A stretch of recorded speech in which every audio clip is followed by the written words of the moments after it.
Hey everyone out there, VCers. Thanks for stopping by. Tony here. Tony's LPs are us. Finally getting down to my shootout. Just received the UHQR a few weeks ago. As you know, I did an unboxing. And just to reiterate my story, the reason this is so late in coming here to the channel, I had originally ordered all the Steely Dans, not from Acoustic Sounds, but from one of the carriers that actually, sell acoustic sounds online. I'm not going to mention their names. There's a few, all really solid distributors. So I was getting them a little bit past when Analog Productions sent them out, like the, Can't Buy a Throw, Pretzel Logic, or, Pretzel Logic, whatever Steely Dan's came out on UHQR prior to Asia. And then I get a notice from this one distributor or one website company, record company, that for reasons beyond their control, chain or not enough pressings made, that they were not going to be able to send me the UHQR for an undisclosed period of time. They were awaiting a second pressing. Now I'm thinking, why would there be a second pressing on UHQR? So since it's 30,000 copies pressed, they could have done it in two stages. I believe they did. The Kind of Blue was done in two stages. So I thought that was it. And then I'm hearing about, how good it sounds, and I'm reading reviews on how great it sounds, or a couple of friends have it. They're going, well, you don't have it yet? I said, no, I really want to review it for the channel. So what I did was I just bit the bullet, called, online, rather have an account with Acoustic Sounds, who I love, Analog Productions, ordered a copy, got that copy in 3 or 4 days after that. And it was a low number. I did the number. I showed the number on my previous unboxing. But here we're going to do a quick shootout. Now, I had a AB promo, which I really love. I have an AA subsequent to this one when they changed the jacket to AA. I believe the list price change. It's a different cut. I have a MoFi. I have a CISCO from my friend Don, because I did not have a MoFi. I did not have the rare air-fied CISCO. So what we're going to do is we're going to talk about them, and then I'll give you my my order of preference. And just as a quick footnote, I listened to these albums since 77, 78 when I got them originally, and whenever I see them, I'll pick one up if it's in good condition and if it's at a decent price. I was lucky enough to get this early promo. It's not a white label. I'm not sure if there are white label promos of this, but this is first press AB. Also, I'm going to include this in my little review. This is very desirable. This was, at one time, we thought that this was the last record produced from the original analog tapes. We thought the tapes were destroyed in that few years back. But this is fantastic. This has everything. If you're a novice Steely Dan casual fan, you want to try to find this is the best sounding compilation of Steely Dan I'm sure that you'll find anywhere. Now, on this, it has Peg and Josie from Asia, because this goes from 72 to 78. So it included those two. So I actually listened to Peg, Black Cow, Asia, the first side, and the first side on the UHQR. So I'm going to go through those. And this is just a footnote to remind anybody out there to try to pick this up if you can. It's not overpriced. I believe the CISCO now is probably going up between 300 and 500, depending on the number, maybe depending on the quality. But I'm on the condition of the pressing. I'm sure whoever had that CISCO kept it in good condition, VG plus, near mint. But they're going between 300 and 500. That number may come down based on the UHQR that dropped a month ago, and I'm sure it will, because that happens with everything. There's more of a choice now why spend 500 on a CISCO? And I will rate the CISCO when I go through my my findings here. But here you have it, a bunch of Steely Dans, and we have a MoFi, we have an AB, we have a CISCO, we have an AA, we have an MCA, and we have the UHQR. So we're going to talk about those. I took some notes as I was listening to these. Now, what I did was I listened to the UHQR when I picked it up, when I first opened it, rather, and I was very impressed. But I wanted to go back and hear the original pressings.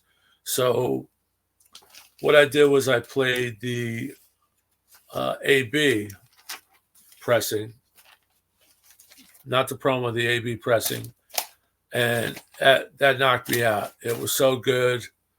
You know, Asia with the drum solos were so good. I was just very, very impressed. Then I put on the non-promo, which was, I would say, essentially the same record. Really no difference. Could not tell a difference. Then I put on the CISCO. I played the CISCO, that side with Asia, Black Cow. Then I flipped it over for a peg and sounded super. Great. Just open, very detailed. You could hear the sound stage was a little different from the AB, but not that much different. Then I put the AA on, which compared to the AB and the CISCO was right up there. I still give the AB a little bit of an edge over the CISCO, actually. Then I put the MoFi on, and it diminished all my expectations of what a MoFi would sound like. And like I said, I really didn't listen to anyone's comparison of on the with a MoFi record. I'm sure they're out there, but I didn't see one. But I rate that, you know, near the bottom. And then I put the MCA 1688, which was a later pressing. Not sure what year that came out. I would think in the 80s, and I would put that under the MoFi. So rating wise, number wise, AB was number 2 promo. AB commercial release, number 3. CISCO I had at 4. The AA I had at 5. Number 6 was the MoFi, and number 7 was the MTA. I just want to point out, too, that a lot depends on your system. A lot depends on what you're playing it on. A lot depends on your room. This is just my opinion. And first off, all of these pressings, except for the MoFi, were really, really close. If you heard an AB in a vacuum sense where you didn't compare it to anything, you would think, man, this record cannot get any better. Same with the CISCO. If you heard the CISCO in a vacuum, this could not get any better. But what I found is that they were all very, very close. And by very, very close, you know, nuances really couldn't favor one over the other. They were all open. They were all detailed. They weren't. Some of them weren't as quiet. I believe my MoFi wasn't as quiet as I would hope. They were all cleaned in a VPI vacuum cleaning machine before I played these. But when I put on the UHQR again, that really blew me away. It's not hyperly. It's just a fantastic pressing. I would say out of the UHQRs, Steely Dan, this is one that if you're going to get one, get this one. 30,000 made, 30,000 pressed rather. They're not sold out. They're still on their website. But I believe it will sell out because of these reviews like this, especially after the holidays. People, want to give that special gift or have money from Hanukkah money, Christmas money, whatever holiday money, birthday money. This is the one to get. But I just want to go over just some real quick details on why I picked this one. First of all, Black Cow. On the CISCO, it was punchy, it was tight, much tighter than the MoFi. It was a kind of a louder cut. The AB, though, just, I think, beat the CISCO out. And it may not beat the CISCO out in some other reviews, but I think the AB had best dynamics. It had punch to it. It had a very, very nice sound stage to it. Very detailed.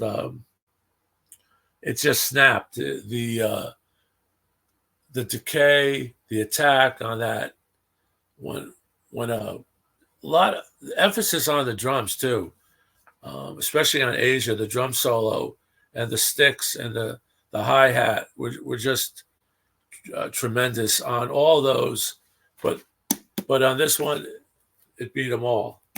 It beat them all. And Asia was considered an audiophile pressing. If you're going to have someone come over to listen to your system, you would probably pull out Asia. All the, I didn't go to many, but all the audio shows I've been to in Chicago, New York, Baltimore, the good rooms would always have a copy of Asia. And I assume it was either, I didn't check, but it was either the CISCO or the AB, because the MoFi does not do it. The MoFi does not do it. The original is just a classic sound. It's a lust sound.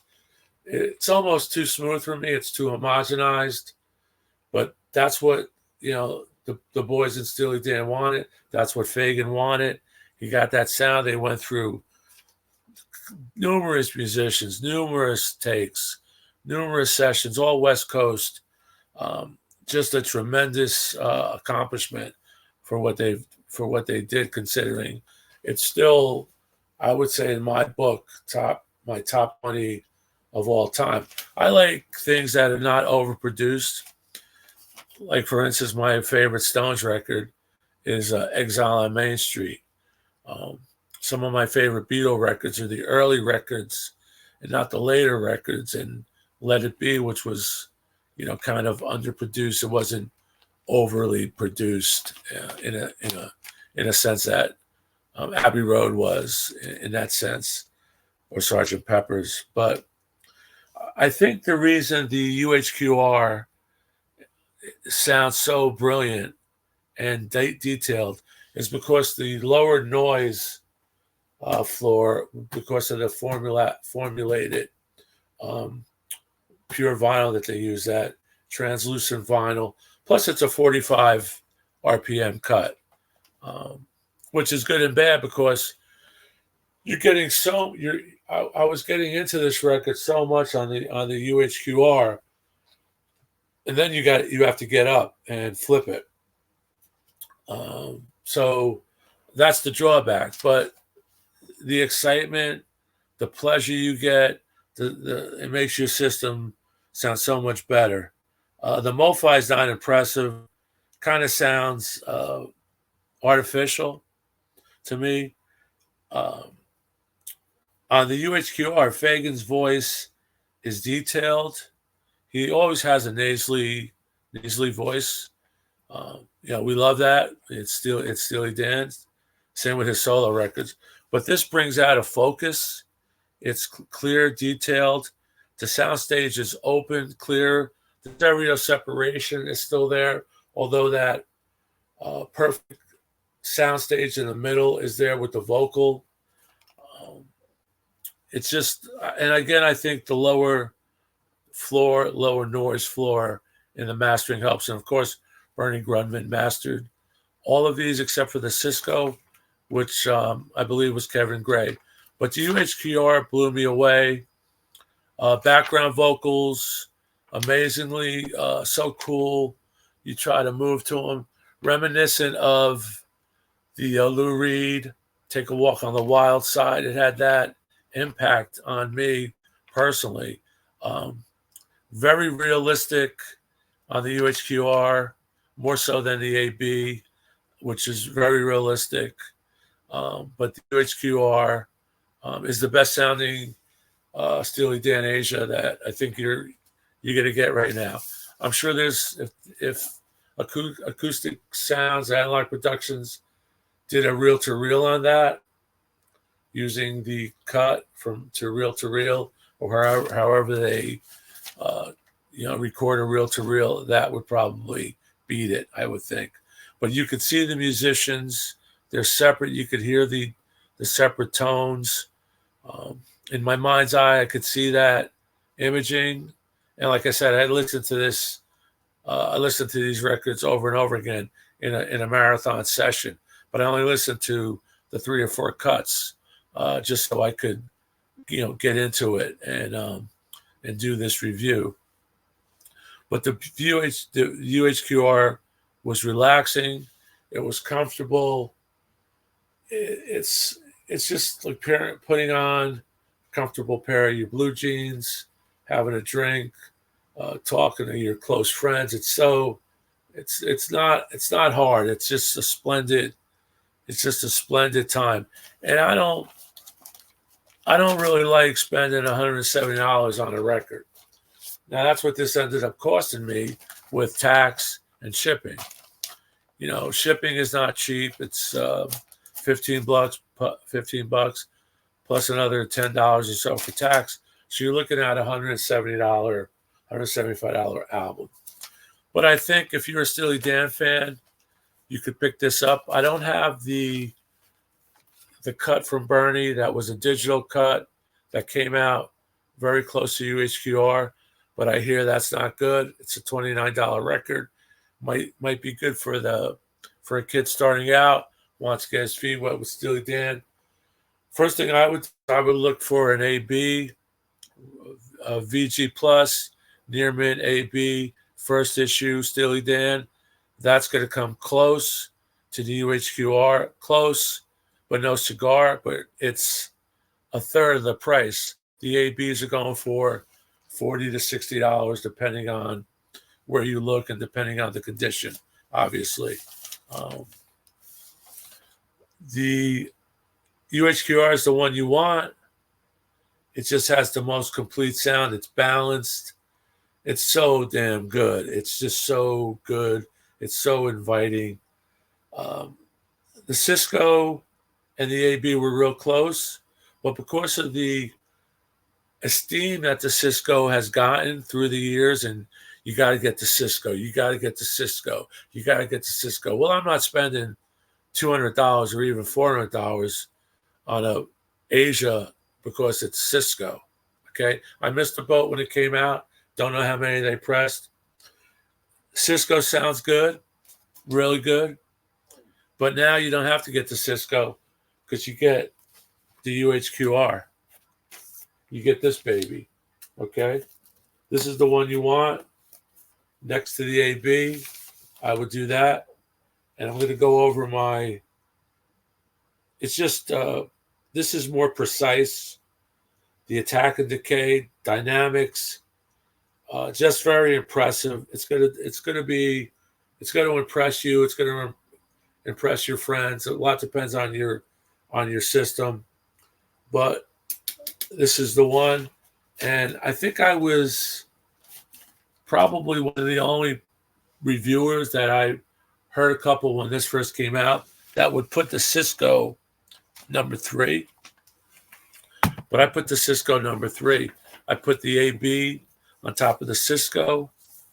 I put the MoFi way down. I'll go over it again. Number 1, UHQR. Number 2, AB Promo.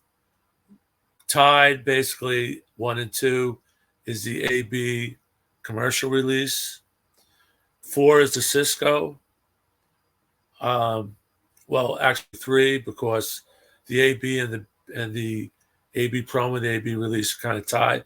So CISCO 3, I would put the AA, which is the later Steely Dan pressing, as a 4, and as a 5, I would put the MoFi. I wasn't impressed with the MoFi, and again, I wasn't impressed with the MoFi because of the cost of MoFi, because of the legend of MoFi. Supposedly that was all analog when MoFi was doing that. So that's an analog cut. And then I do the MCA 1688, which sounds great. If you could get that, if you want to get a Steely Dan Asia, which everyone should have in their collection. I just happen to have, I've been doing this for a long time. There's the promo right there, the promo stamp. It isn't a white label promo. I'm just going to show you the label is CISCO. Not even sure if I did it already, but I don't think I did. Here's the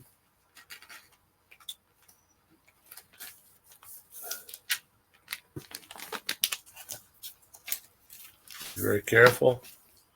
That's the CISCO label. Has a little CISCO on top.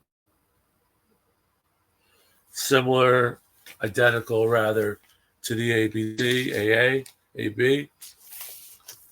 And I'll show you the jacket, because the jacket, it comes with the hard inner with the lyrics.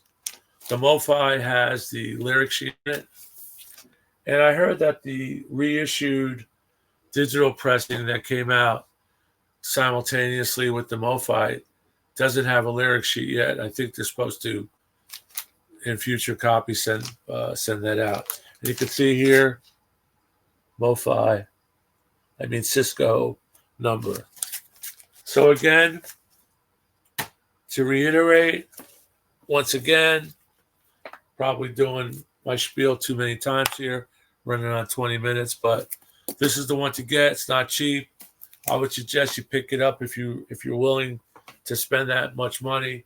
To some folks, they order them pre-order. I ordered a pre-order. I wanted to get it. Steely Dan's my favorite Steely Dan album. Asia's my favorite Steely Dan album. But if you can't afford that, look for a good AB near mint, AB VG++, if you could get it, and you're going to be very happy with that. So that's it. That's my review. I want to thank everyone for all the subs, and if you could please, if you haven't subbed, please sub. I'm trying to get to a threshold. We're almost at 2,000 subscriptions in a little over a year, which I'm very pleased and flabbergasted by that. I'm using big words here. I never thought that would happen. And I just, I enjoy doing this. I have a lot of great ideas. Around Christmas time, I'm going to have Big John over here, my brother-in-law. We're going to do a couple of videos together. He's got some great concepts we want to do. We're going to pull out some records and talk about them. So once again, thank you for dropping in. And if we don't see you before Christmas, have a great Christmas. I hope everyone's having a great Hanukkah, and whatever you celebrate, do it to your heart's desire. Just do it safely, and have a great time. And music will help. A good analog record player system will help. It definitely helps me. So that's it. That's my spiel for today. But thanks again. I really appreciate all the subscriptions, all the likes, and we'll be seeing you soon, a couple days down the road. Christmas is right around the corner. Thanks. Peace. Keep rocking, and drink that black cow. Bye-bye.